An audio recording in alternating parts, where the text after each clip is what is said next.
Welcome to Millennial Pagan Podcast, the podcast that's bringing a voice to the growing number of millennials and our brand of witchcraft, magic, practice, and worship.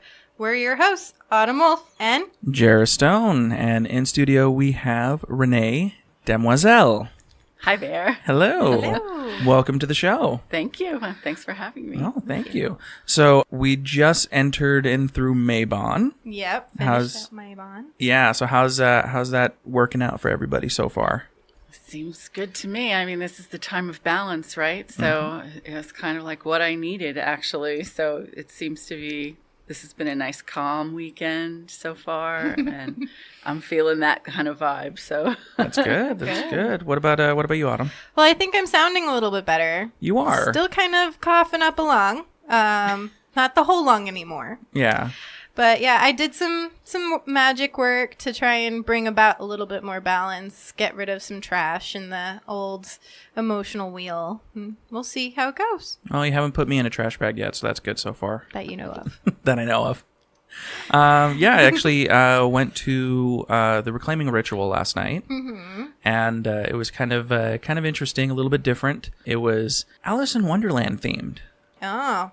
Yeah. Well, we'll have to talk more about that next week during our Patreon exclusive episode. Exactly. Just giving you guys a little bit of taste of what it was. Yeah. All right. So the reason we have Renee in the studio with us, why don't you go ahead and enlighten us? Of course. She's actually a published author through Wiser Books, which is one of our biggest pagan publishing houses. So, woo. Yes. Go there. But before we actually dive into the storytelling alchemy, let's ask Renee to share her coming of witch story with us. Coming of which. Yeah.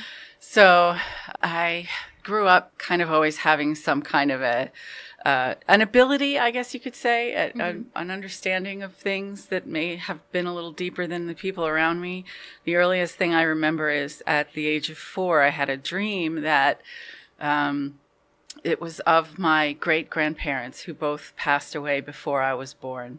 And I shared a meal with them in their home, and they treated me as one would a grandchild, a loved child of the family. I think I was 4. And I woke up from that and told my mother all of the details about it, and she completely lost her mind. Oh, goodness. Because it was 100% accurate of who they were, their mannerisms, their looks, the look of their home, what they cooked for me, the whole 9 yards. And she freaked out, but only a little, not so much that I felt like I was a freak or anything. And I grew up in a household where my mom never made a big deal of it, but always called me her little psychic. Aww. And, I always knew who was on the phone. I would say things and they would happen.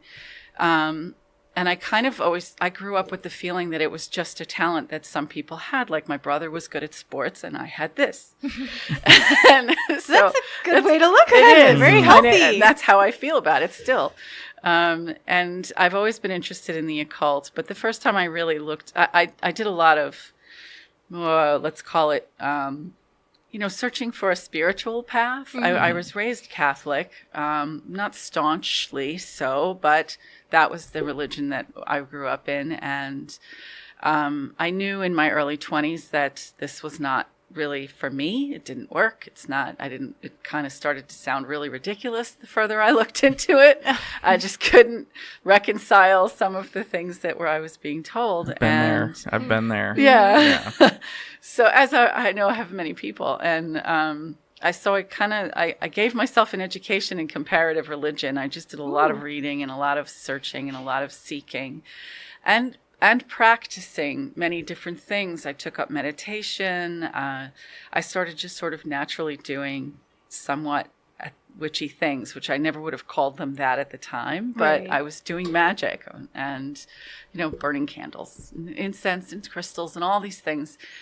And one day my daughter, in her own little faith crisis, came to me with a book and said, I would like you to read this because I think this is what I am. And it was a book about Wicca. I don't remember which one, but I read the first 2 not even chapters, paragraphs. And they were sort of a description of this earth, nature worshiping kind of thing. And I was like, oh, but that's what I've always been. Like, that's me. And even though I had read all of these other books about different kinds of spirituality and different religion, that was the one where I felt really like, oh, now I found it.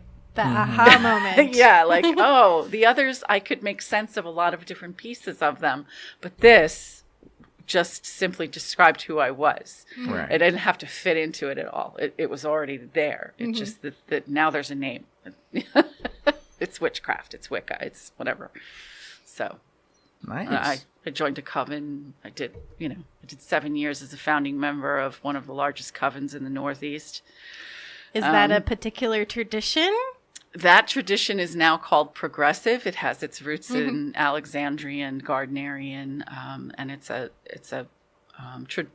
a initiatory training program where I was taught by the high priestess of that coven, and had raised up 3 or 4 students in that coven to their various degrees and whatnot. So, yeah, that was fun. It was very, very challenging and enlightening experience. Nice. So, what would you describe your current practice? Very, very eclectic. I kind of started as what I used to call Reneeism, and I think I'm back to it. It's like it's kind of come this full circle of I incorporate a lot of the other religious practices that I've learned. I'm constantly wanting to take in more of this paganisque kind of practice of, being in alignment with the earth and her rhythms and practicing magic and all of that. I jokingly sometimes call myself an atheist witch, because it's not really a joke, because I don't think there's anything supernatural about what we do. It all is a part of nature. It's just that science has not yet come to terms with the tools or the technology that can allow us to describe it in a way that is acceptable to modern science. So I don't think there's anything supernatural at all. I think it's all just nature. What happens? Yeah, it's how things work. It's the way it is. Yeah. So, are there deities that you work with currently? I do. When I was in the coven, I dedicated to Athena and Odin, because they wanted you to choose a male and female deity. I can say that the choosing was mutual, I think. For one, I know with Athena especially, I since a child, I was very much into her mythology and her ideology, and I like that she's probably one of the more, like, the less dramatic, let's put it that, the less dramatic of, especially of the Greek goddesses. They're also jealous and angry, hateful and angry. Yeah, she's just very laid back. She's very much, she's cool. And when I started to dedicate, I started, then your brain kicks in, and my brain has always been my biggest hindrance, because it'll tell me, you should think about this, you should read about that, you should go here, you should go, instead of just following my intuition. So my first intuition was to go with Athena. And then I said, but you know what? In this lifetime, at least, one of my major, most important roles is mother. And Athena doesn't have that in her mythology. Right. And I started to think that maybe I should dedicate to a goddess who was correlated, but still had the motherhood aspect. And I do have Celtic blood, so I thought maybe Bridget would be a good substitute. And I started having dreams about owls attacking me. Oh my goodness. And it took a few weeks of that happening for my thick skull to understand that she was mad at me. Get back on the right path. And I actually woke up one morning to a voice in my room, and not in my head, a voice in my room yelling, "I chose you." Stop looking at her. Okay. All right. Thank you. Yes.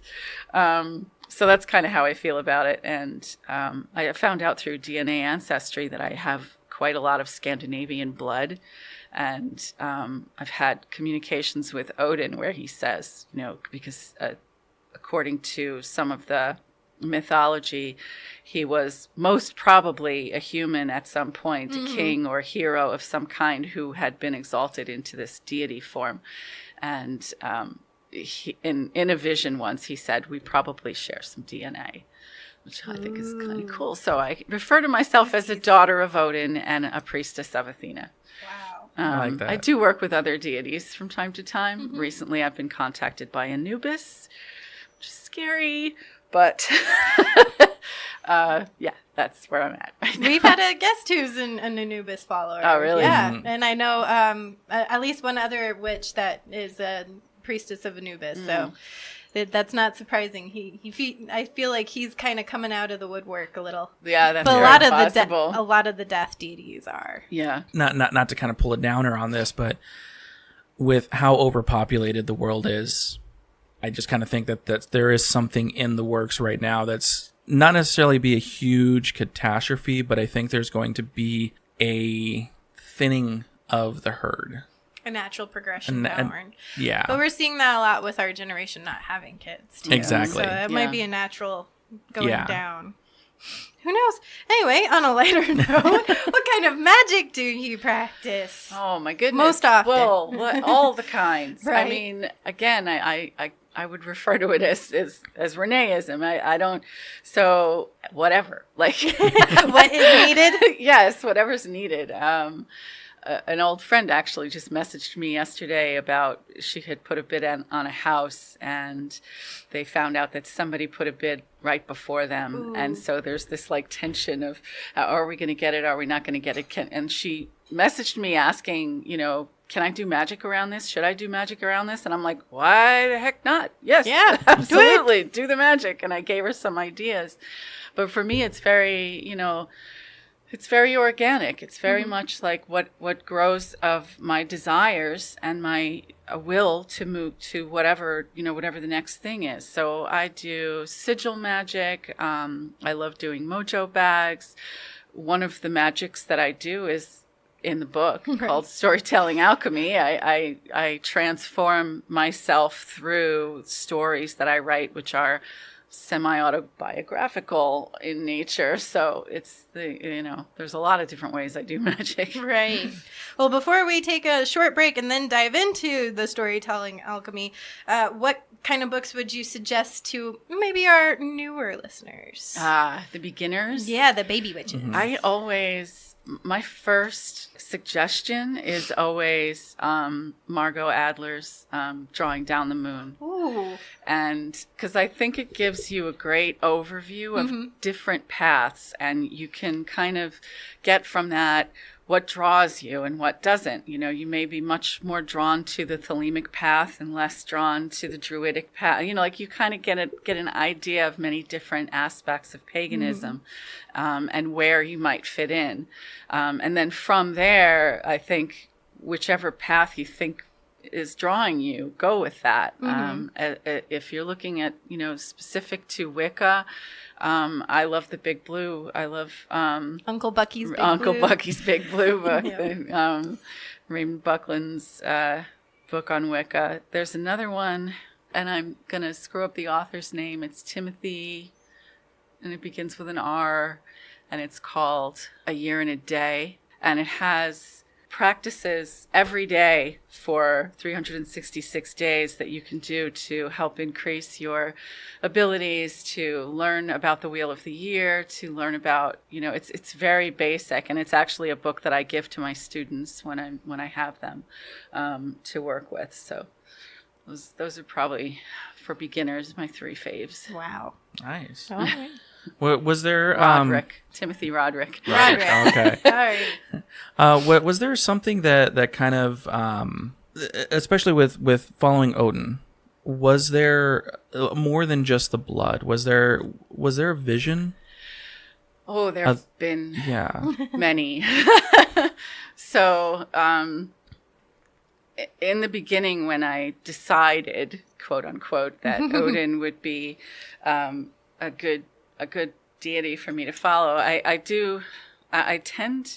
I tend to lean towards warrior deities, and I tend to lean towards wisdom deities.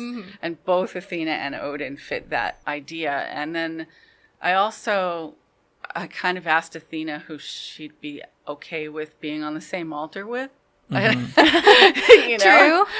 So I because she was first, and she was cool, and I leaned toward. I don't know why it's hard to explain, but since then there was a really fantastic one. So I was looking into some past life stuff for myself, and I asked Odin.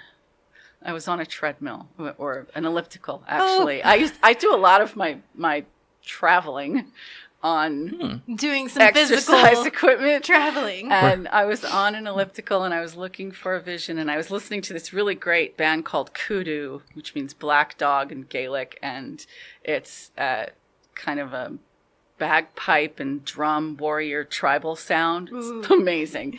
Listening to that, and I had a glimpse of a past life, and I asked Odin to expand on it, to give me more of the vision. And I saw him, he has a twinkle in his eye all the time. Yeah. That one eye, it's just twinkling at me all the time. It's kind of like he's amused by us, Yeah. And he kind of gave me the, are you sure?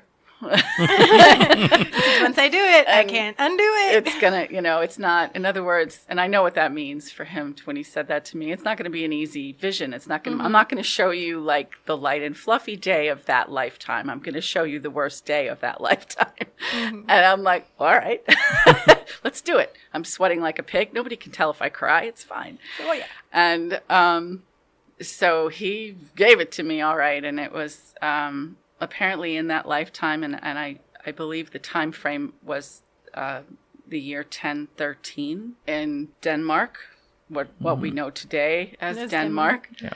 And I was the daughter of the woman who prepared the dead for their ritual. And I was the apprentice of that woman, and this was my test day, and I had to prepare my first dead person all on my own, and it turned out that person was my mother. Ooh. And I was doing it way younger than I had believed that I would have to. I think I was 13 at the time, and I was terrified and grief-stricken, and I had to wrap her body, and I had to kind of do all of these, like ritualistic preparations to get her ready for her funeral rites. And it was terribly painful, but so vivid that I know that it's real. I have no doubt in my mind at all that happened. Wow. And he guided me through that. And when I was ready to come out of that vision, I felt his strength, and I felt his hand, and I felt his love. And he allowed me to come through that with more composure than I would have without him. Wow. I just knew there was something, like I had to ask that because there was something powerful behind Thank it. you. So, yeah, thank you. Thank you for sharing that. Yeah. So, I think we're gonna take a break. Take a quick break, and we'll be right back. Yeah.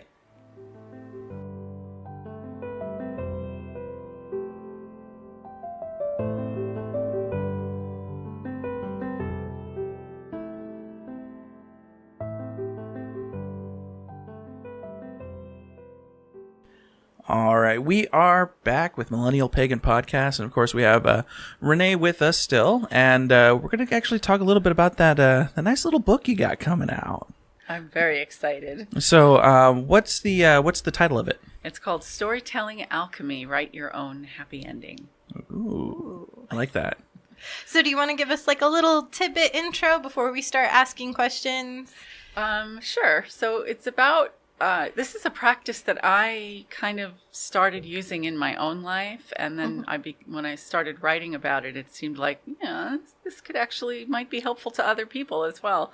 And it is use of story to reframe or retell a tragic or difficult or challenging story from one's own life you retell it in fairy tale form, wherein you have the help of magical others and supernatural forces and things like that to change the story in a way that's positive and empowering for you. I have personally gone through several different stories and iterations over things in my past that have really allowed me to have a different view of those difficult things that happen, right? We all have stories of loss, of tragedy, of sadness.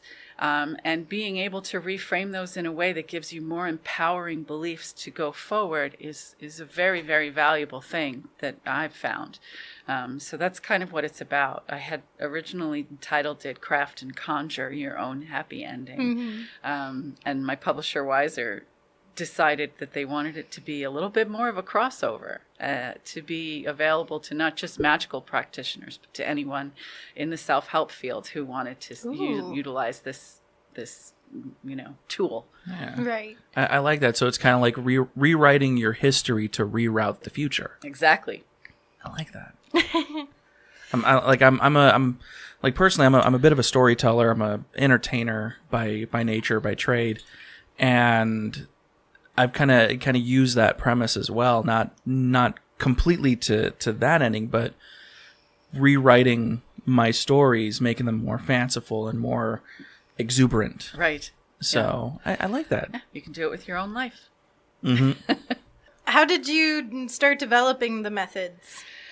Well, it's just such a long history. It's hard to pinpoint where it might have started. Right. I've always been a writer of stories. I love to write, and ever since I was a child, I've always written stories, and they always have magic in them, and they always, there's always some kind of an occult aspect to most of them. And the first time I ever consciously did something where I was like, you know what, I'm going to write this thing to help me get over this junk. I was actually after a breakup and in deep, sorrowful, sad, pathetic heartbreak. And I was going through this time in my life where it was just, I really was falling into this terrible abyss of sadness and depression, and I was angry with myself for even feeling that way. I was raised by a woman who was fond of the Gloria Steinem quote, "A woman without a man is like a fish without a bicycle." And so I knew that she would have been disappointed in me being so sad over this man leaving me. And it was a difficult time, and at some point in the progression of this depressed time in my life, I was reminded of how my writing has always kind of comforted me. And I was also, synchronicities, right? I was driving, I found a poem that I had written years before, and that reminded me about my writing. And then I was driving and I passed a yin-yang symbol on a rock, and that reminded me of that shadow aspect of ourselves that we try to deny. And I realized that even though I was feeling all this sadness and so depressed, I wasn't allowing myself to be in that sadness. And I knew that I had to uncover this bit of shadow in myself that was shameful of being sad. And why should we be shameful of being sad? It's a human emotion. It's part of what we are supposed to experience. Right. So I started writing a poem. It's called The Deep. And I worked at it, and I kept getting stuck right at that point where I was feeling the worst sadness of this heartache. And I finally was just so frustrated with it, and so in that space of anguish and pain, and calling out to whomever, whatever, asking for some sort of deliverance from this. And I was driving, I remember the exact moment, and I kept asking the man who left why he left and why he didn't love me. Why didn't you love me? Why didn't you love me? Why didn't you love me? Because if you loved me, you'd still be here. I was pathetic and ridiculous. And like we all are at one point in a breakup. I'm so sad. And all of a sudden I heard this voice in my head that said, "You're asking the wrong question of the wrong person." And I thought, okay, so the person, obviously, I should be asking the question of is myself, because it's always yourself that has to answer, right? But what's the right question? And right on the heels of that, the answer came, and it was, why do you need him to tell you he didn't love you? Why do you need that? And immediately upon that question being asked was the answer. And it was, because I have a deeply held belief that I can't be loved.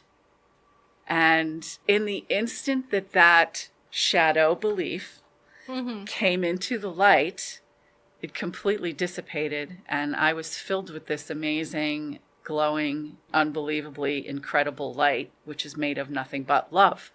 And I realized how false that belief was.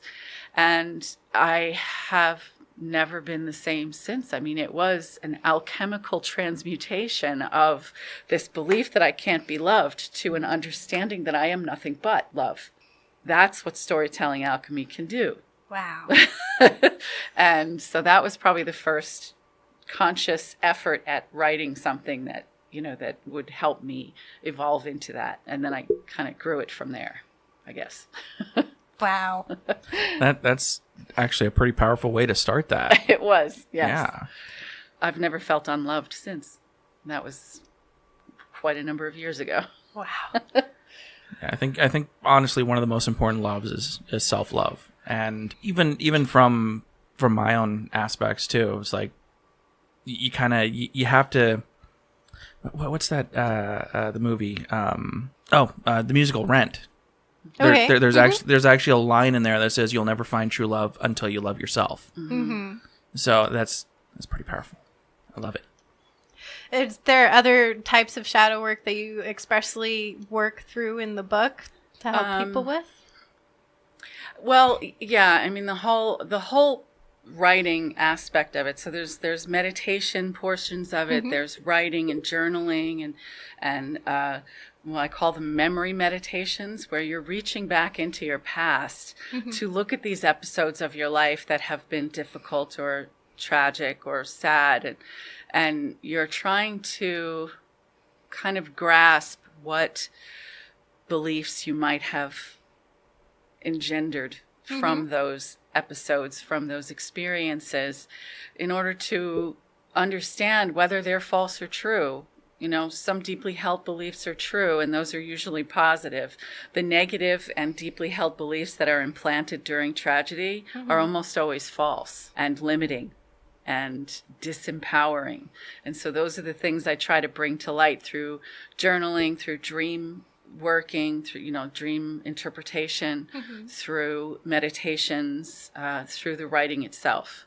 And those are all portions of the process in the book. And it's very important in this process to actually look at the past, not just bury it. Absolutely. Yeah. We want to kind of examine all of the feelings that have come to light in those times when we were having difficulty, in order to sort of, transform them a little bit so that you can write. You have to look at it in order to write an accurate story for yourself. And so I'm encouraging people to correlate characters in their books to archetypal fairy tale characters.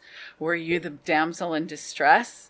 Were you the knight in shining armor? Were you the witch? Were you the princess? Were you, were you the ogre or the troll under the bridge? Or was this person who victimized you the troll under the bridge and you the innocent bypasser? So we try to correlate all of those characters to match, what you might write about. And even just that process is probably really affirming and helpful for people, seeing themselves in that light and going, okay, especially people who know about actual fairy tale stories. If you suddenly go, oh, wait, I was a damsel in distress, then you know all the baggage that comes with that and all of the negative, and go, okay, well, how do I become my own warrior? Now it's time to actually sit down and write it. Absolutely. Wow. I like that aspect of it. It's very freeing for people to actually be able to kind of rewrite their own story in the way that they see fit, that they should. And when you come to the realization, the story changes. Yeah, that's the cool thing. I mean, I've written it. So I used to teach a class I guess the book kind of came out of that class too, Transformational Storytelling, for a nonprofit in Phoenix called Fresh Start Women's Organization. And they have self-development classes and things like that. And I used to teach there, and this is one of the classes. And every time I go through this course, I write myself another story, because there's always more to work on. There's always some aspect of your being that could use improvement. And so I write a new story every single time. And I've written everything from this epic, big fairy tale that kind of encompasses my whole life from birth till now. And everything down to, there's a story that I wrote called Sarah of Dentalia, which was about my fear of the dentist. Oh. So there's nothing too large or too small to transform using this process. You can change whatever it is you want to change. You look at what's limiting you right now. You look at what's making you unhappy right now. And you dig into that. Find where the story is and rewrite it in a way that's empowering. Take the lump of coal and turn it to gold. Exactly. Lead to gold, baby. That's alchemy. Yeah. So why would you say journaling, because it's one of the important aspects of this actual practice, is important for magical practitioners? Oh, wow. In general, journaling. So, all right, I'm going to talk a little bit about the writing aspect of journaling, because when you're writing, when I'm writing, I believe that I'm in a magical, sacred space. It's a sacred practice for me. And sometimes I'm just kind of free writing and gathering whatever the universe is trying to throw at me and getting my thoughts out on a page.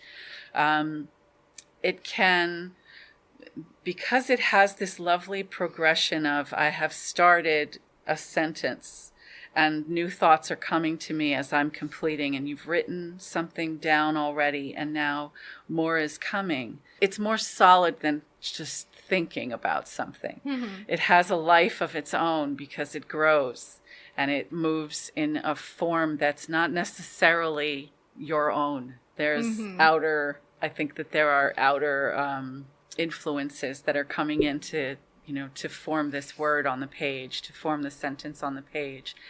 And I think that journaling, the word itself, the root of that word comes from the word day. It's supposed to be a daily practice. Oops. It also comes from the word journey. And so this is your path. This is your journey. And the aspect of journaling, I love writing. I love writing I have so many journals just filled with words at home. And the aspect that almost everybody ignores and does not pay attention to is reviewing. Write the stuff. Enjoy writing it. Make a record of what you've done or what your thinking is. But go back and reread it, and then write in the margins and, create from that and give it even more life by going back to it a month later, a year later, however long, and seeing where you were at this moment and what you were thinking and what forces were giving you energy and power and how that's changed and what do you think about it now. And it's like, so that it grows into this like wonderful monster of being that is magical in itself. It's a hyper sigil in itself, because every letter that you write is a sigil, and every word that you make is a sigil, and every sentence that you put together is a sigil. And then when you have a whole body of work in a journal, how powerful is that? How much energy does that put into the world with your intentions? Yeah, it's pretty important. I kind of like that you mentioned that going back and actually reviewing. I mean, that's something that a lot of people, even myself, I'm not that much of a writer. I'm not that much of a reader, but I have a couple of journals that I've never even thought to go back and look at. You will be shocked and amazed. It's funny because I actually did that recently. I picked up a journal that I've been holding out for like a book of mirrors to write my religious journal stuff in. But I started years and years ago. The section that I opened it to was the beginning of a relationship that ended up being my 4-year engagement that is now ended 2 years down the road. So I'm reading it and I'm going, I just want to smack this young girl who was me at 19, go reread what you're reading. If your friend came up to you telling you that this was happening in a relationship, you would tell her to get out now. What was wrong with you? Like, even at that age. So I'm just like, well, you know what? I needed to be on that journey. And it's just, it might be frustrating to look back on and be like, what did I do? But also going, but look at where I am because I went on that journey. Because that person was willfully and blinded by whatever, because she went on and continued on that journey, I am now me. Right. Mm-hmm. Yeah. And there's so many things you can, looking back, I've come up with great spells because I looked back at something I wrote a year ago and I was like, oh, I forgot about this. I didn't remember that I had this like vision or this dream or something like that. In fact, I mentioned Anubis earlier. I had a dream a little over a year ago, of Anubis. And I call the dream Touched by Anubis because he literally, he just touched my, right there. I can still feel it. He touched my arm. Your wrist. Yeah. And it was a very vivid, powerful dream. And I posted about it on Facebook, which I don't generally post my dreams on Facebook, but this one was just really powerful and I wanted to put it out there. And I'm so glad that I did because that in its way acted as a journal because I said, oh, I should, answer that call and do something with Anubis and find out why he wants to talk to me. And then I didn't do anything. Mm-hmm. And a year later, the memory came up in my Facebook memories and I looked at it. And at that moment, it was mega significant to my journey. And that was only a couple of weeks ago. And I started working with him then. So I forgot that he contacted me and I needed that reminder that, I should get in touch, which I did. Facebook is almost a form of like a mini form of journaling. Yeah. Of types. Well, I mean, I know people who actually have like Facebooks for their babies and so like they put pictures on their videos of when they were little. I have a friend that's been doing that for about 4 years now. And the little one, she's actually getting to the point where she can actually like go on and recognize that was me. And so it's kind of interesting seeing that. Yeah. Just even from such a young age. It is almost like a gift, but at the same time, it could be a curse. Oh yeah. But I'm just thinking like you have this record of your childhood now. And that people didn't have before. We only had our stories that other people told through their light. And now we can see them on our parents' phones of pictures of when we were kids. I don't know. I would have liked to have a tidbit of my mother's voice to remember growing up. But, we didn't have that kind of technology is widely available to everybody. Right. So how about we do something the same with meditation? Why is meditation important to magical practitioners? So meditation is important to everyone on the planet. Please, everybody, go meditate. Like, just please.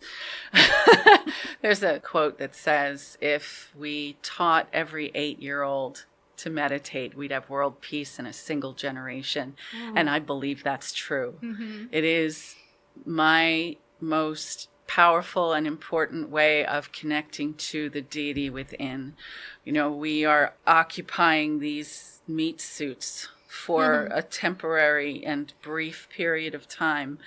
And when I meditate, I am in contact with the infinite, with the all, and with the understanding that comes from nowhere else but inside myself and inside all of us. And it helps me to be in this world a better person. So, bottom line, it's important for everybody. It's important in magical practice, in the practice of storytelling, alchemy, in the practice of any kind of law of attraction, manifestation, whatever you want to accomplish. Meditation has been shown to increase focus, to help increase gray matter. They've actually done studies that show that meditation increases your brain physically. And so it's a practice that puts you in line with deity. And in my understanding, you need to be in line with that deity in order to manifest anything in this earthly realm, right?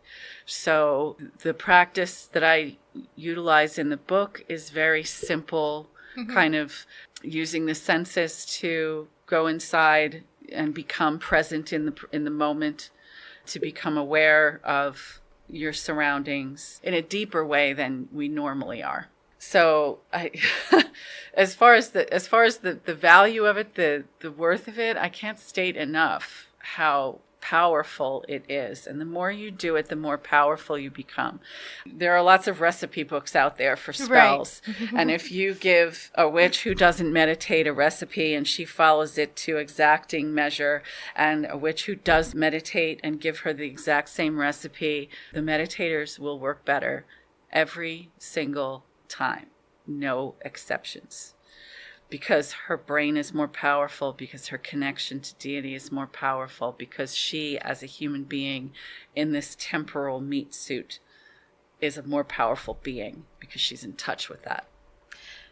So if somebody picked up your book and wasn't doing either one of these practices, journaling or meditating, when they pick up your book, does your book give them kind of a recipe on how to start that, or do you have advice for them on how to start these things? It is absolutely a beginner's manual in every way. Ooh. It has exercises and instructions, and it's very much a step-by-step process of this is what you need to start with. These are the tools that you need for this practice, and here are how you incorporate those tools, and here's why, even more importantly, why you incorporate these tools, and how they'll help you through.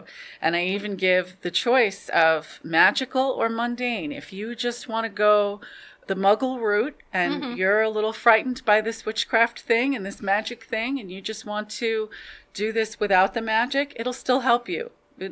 I'll still teach you the meditation portion of it, which you can call prayer or whatever. And I'll still teach you the journaling portion of it and the mechanics of how to write it and the reasons why you want to correlate your story to a fairy tale and all of that. And I'll lead you. You don't have to go in the direction of the magical practice, and it'll still help you. But adding the magic will help you more. I will say that.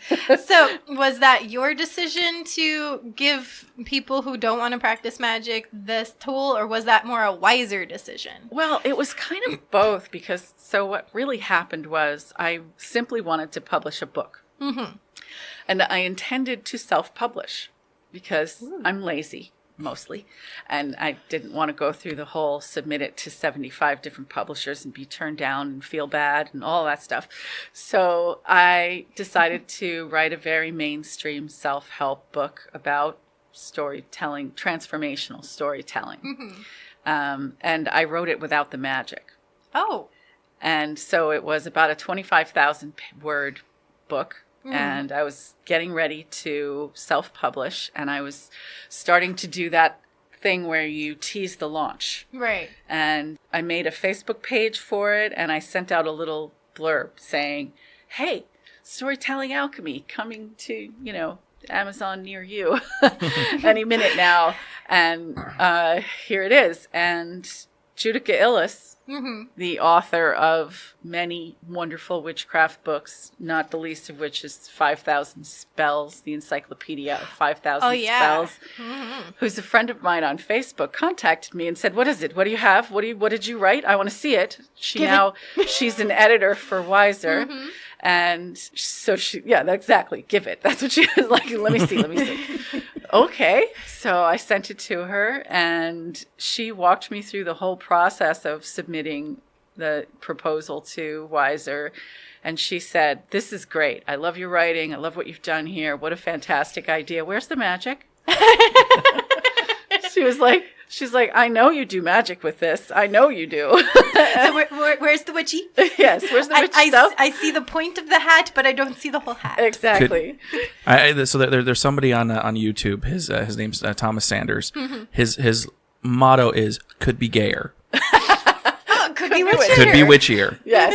So that's basically what Judika told me. Could be witchier, and she also said it's not long enough for a full Wiser published book. So she Oh. said, you've written half a book.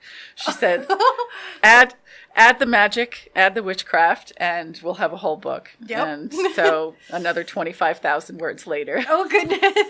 I added the witchcraft to it, and it felt much more, and I'm ever grateful that she contacted me, because it just, when I finished it, even when I started to kind of rearrange the whole thing in order to get the witchcraft stuff in there, it suddenly felt real. It suddenly felt really, really good to me. I was like, oh, this makes so much more sense. This is a little more along the lines of what I really want to put out there in the world. It was tasty before, but now it's flavorful. Oh, delicious.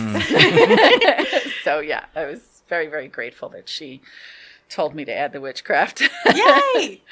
So it has both. That's pretty awesome. There was, I'm figuring there's probably a lot of people that are going to get this, and literally within a generation, it's gonna become its own thing. Oh well, I hope so. That would be awesome. We're gonna be talking about you like we talk about Starhawk. Oh, from your words to Goddess's ears. Yes. That's why I want it in on ground. Bring it in. So there's a little bit more to that publishing story. I think you published a piece in a magazine that kind of got your face out there. Oh. Want to talk about that? A couple things. So I have a blog that's online, which, I think I have 4 or 5 readers, maybe. And, but I also submit to online magazines from time to time. And there's an online magazine called Witch, all in capitals, WITCH, which is run by Carolyn Elliott, who is an amazing author, an amazing witch, and a teacher of mine. And I submit, I probably have 10 articles that are, currently running in that magazine. But I submitted one called The Badass Chicks of Mythology, which is about the warrior goddesses. And it went a little viral. It has over 10,000 views or 10,000 Facebook shares or something like this.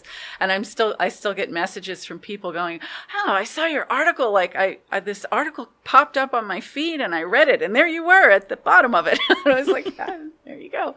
So there's a few that have done pretty well with her audience because Carolyn has a much larger audience than I do. And so it has blossomed, which is very gratifying. What are some of the other articles that you wrote for her? I have a couple. I have one that's called The Lady in Black, which is about shadow work. And it's about, it's kind of based on the Carl Jung quote that says, depression is like a woman in black. When she shows up, don't shoo her away. Invite her in, treat her like a guest, and find out what she has to say. And so it's about sort of whatever that darkness is that you're not really wanting to face, sit with it and give it some tea and find out what the heck is going on so you can have a conversation, because your unconscious is what really drives you. And to have an alliance with it instead of a fear of it, you make your magic more powerful.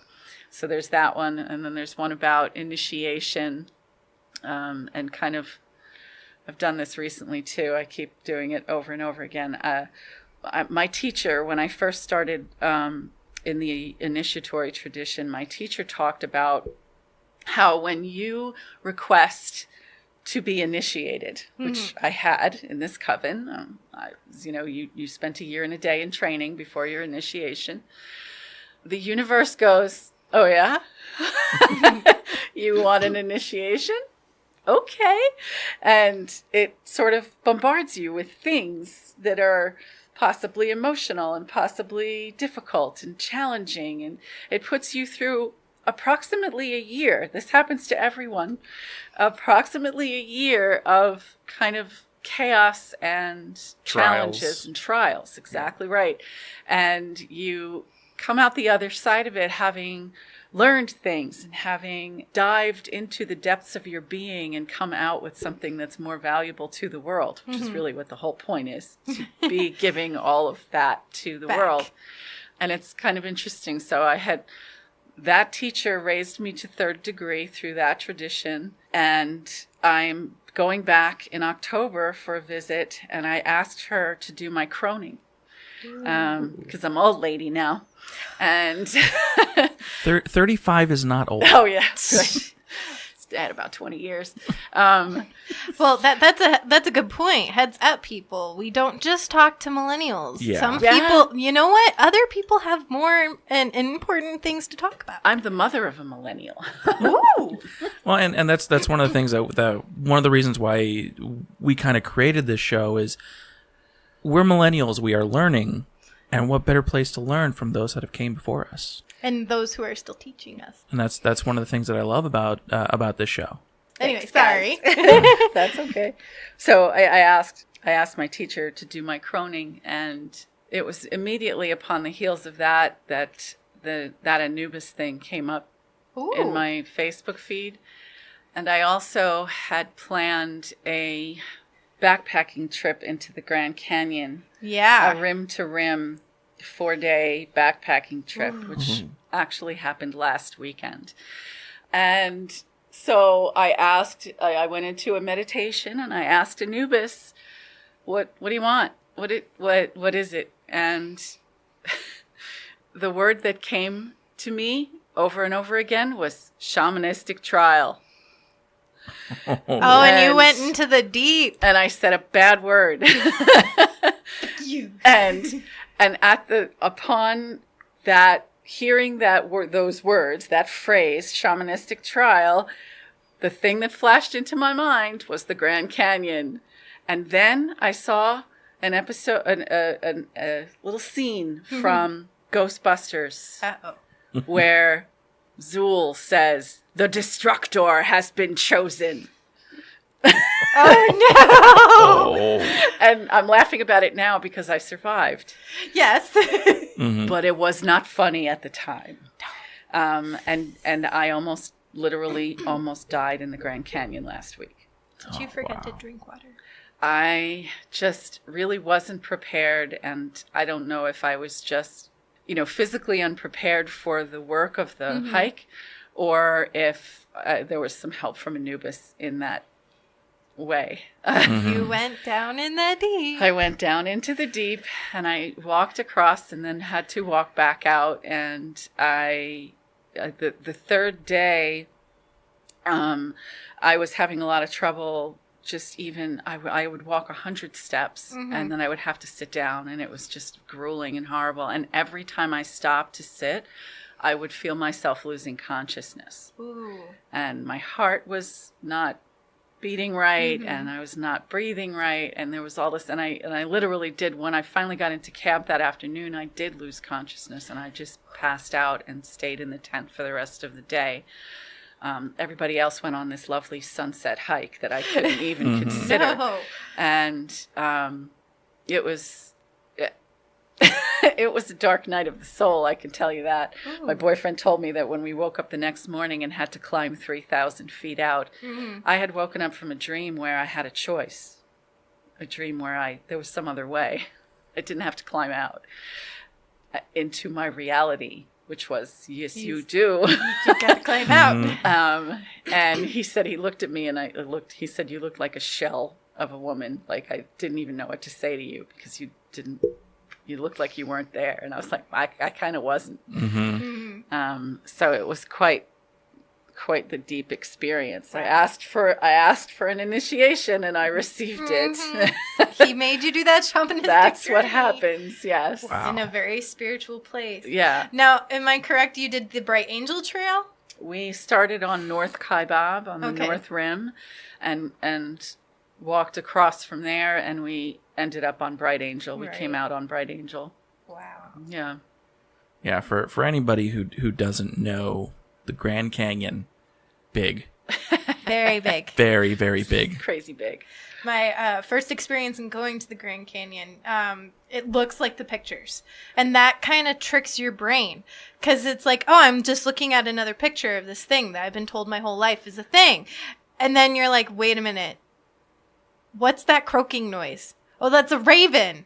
And you see the raven, and you're on the trail, and you're walking in the dirt, and you're like, it's a weird temperature that you're not sure of, and there's other things out there, and you're like, no, that's not a picture. I'm actually here, and that's actually really far down, and that's the Colorado River.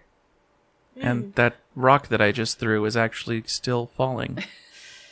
No, it's a mile. It's more than a mile down. Yeah. Straight down. No.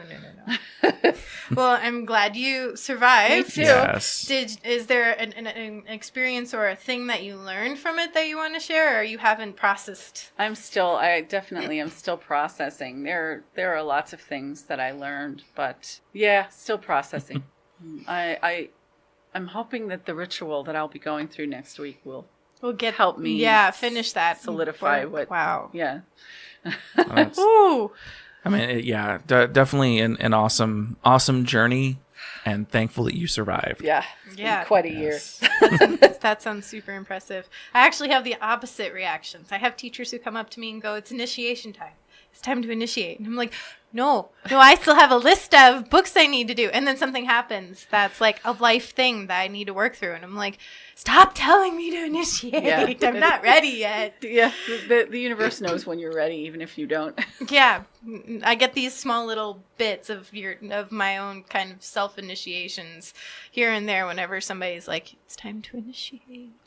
And I think it happens to everyone, on the witchcraft path or not. You go through things in life, and it's a cycle, and people are like, why am I having all of these trials? Why is this year so crazy? Why am I so, put upon by the universe at this time in my life? And if you look at it properly, you can always bring something out of that that's valuable for your next adventure, whatever that may be. That's kind of the way I see it. Yep. So you talked about that you do classes or you facilitate types of retreats. You want to talk about what kinds those are? And of course, I know there's one connected to the book. Yeah, there's one coming up for the book. So I've always loved teaching, and my teacher pushed me to teach when I first started learning and that sort of thing. And so this is the coven. It's the Star and Crescent Moon Coven in the Hudson Valley, New York. They're one of the biggest covens in the Northeast still. And my teacher, Bernadette Montana, is awesome and wise and wonderful. And so when I first started learning with her, she always pushed me to, hey, guess what? There's a meetup. You're teaching it. That's kind of how she did things.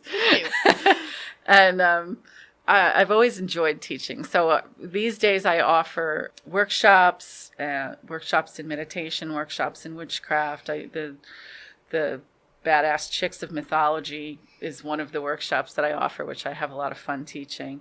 And I've been also running retreats, pagan retreats lately. One I did about 2 years ago, I guess. It's called Goddess Divine, and you have to say it with an English accent. And it takes place in Sedona. What better place for goddesses to convene? Yes. And I don't have one scheduled, but it's probably not going to be till 2020 for the next one for that, and it'll probably be in the spring. The next retreat that's coming up is based on the book. It's called Storytelling Alchemy, the retreat, and it's taking place in Connecticut in October. Perfect. Right? So I thought an enchanted forest would be a really good location for this sort of work that we're doing. And there's a beautiful retreat center there on 17 acres of wooded land with labyrinths and walking paths and things like that. What city? Chester, Connecticut, and the place is called Guest House Retreat Center. Ooh. Wow. And their name is actually based on a poem by Rumi. About us being guests in our own house kind of thing. Ooh. It's about this body is the house which hosts the spirit. That's kind of what it's about. So it's a very new agey kind of feel for the place, but they're very open to all different beliefs, and I thought it was just the perfect place to have this retreat. So it's 3 days. It's October 5th, 6th, and 7th.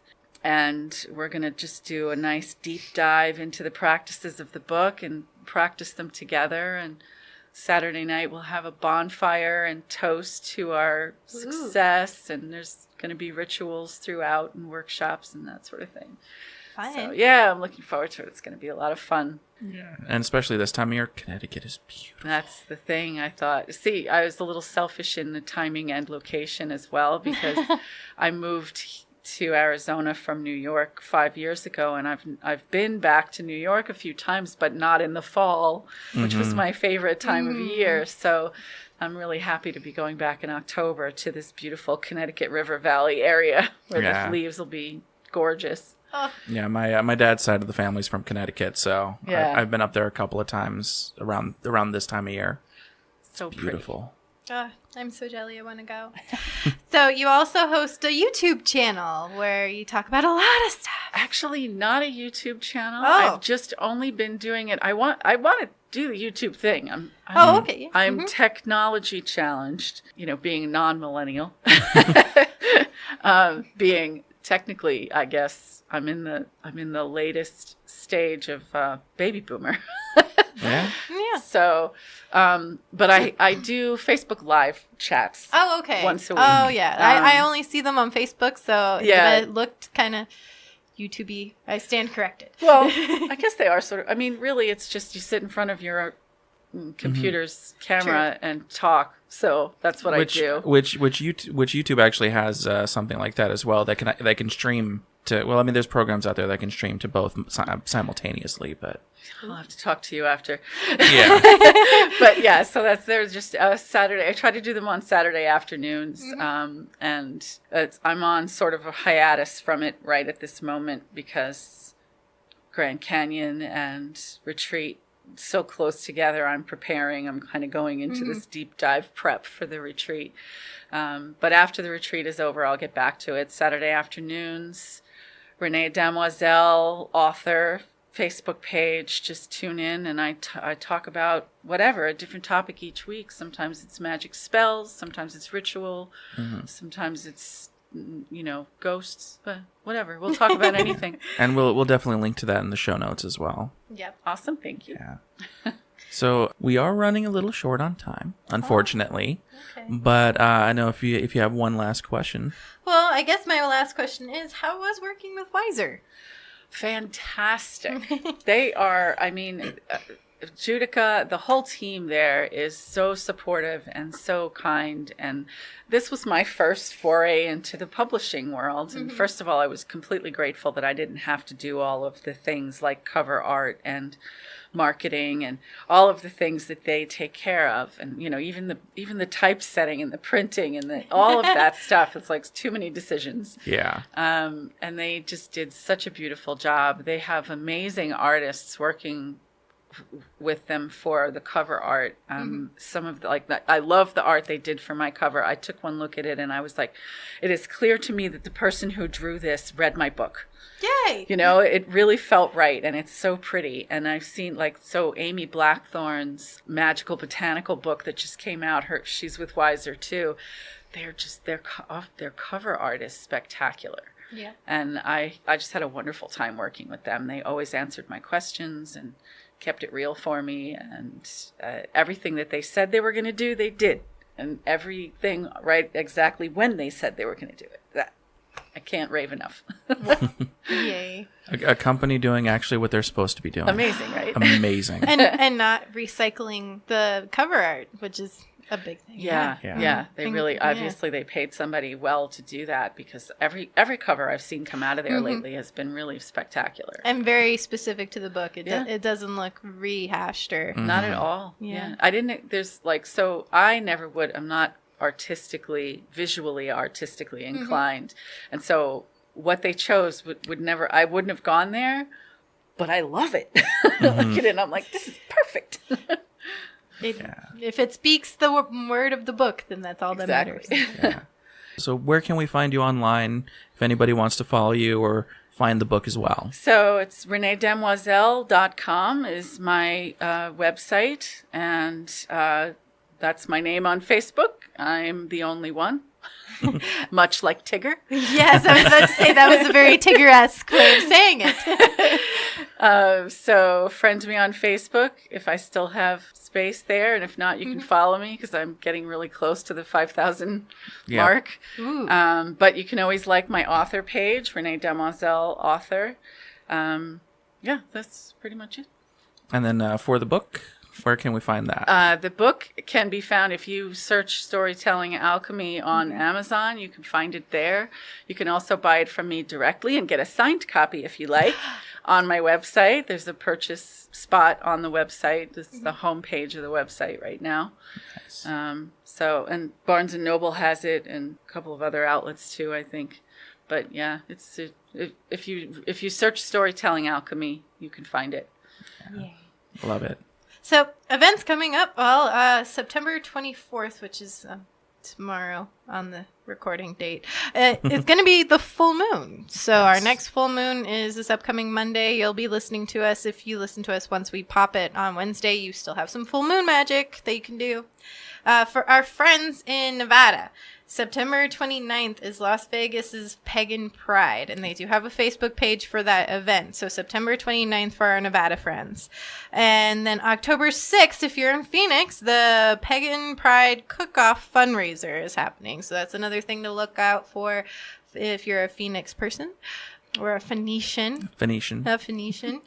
Patreon. This week we don't have anybody new to say thank you to, so we're just going to say thank you to our Patreon supporters. Yes. Is Patreon worth it, Jared? Oh, I do believe so, because of course we have those wonderful buttons and stickers that we've been sending out to our current Patreon people. Yes, I apologize for my terrible handwriting on your thank you notes, but I hope you appreciate them nonetheless. Yes, and also with the $5 or more Patreon subscription, of course you get a monthly mini-sode that is exclusive only to Patreon members. Yep, and if you are just going to do that $1 a month, we still thank you right here on our episodes. Yes. You can find Millennial Pagan Podcast on Facebook, Twitter, and Instagram. And I want to thank everyone who's already liked us on Instagram.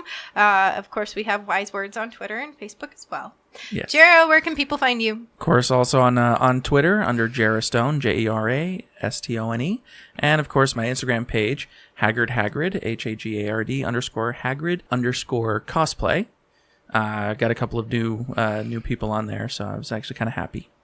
And you can find me, Autumn Wolf, on Facebook, Twitter, and WordPress. And I am in the middle of writing a article for once in a long time. So hold your fingers crossed that my word salad becomes an actual post. So from all of us here at Millennial Pagan Podcast, merry meet, merry part, and merry meet again.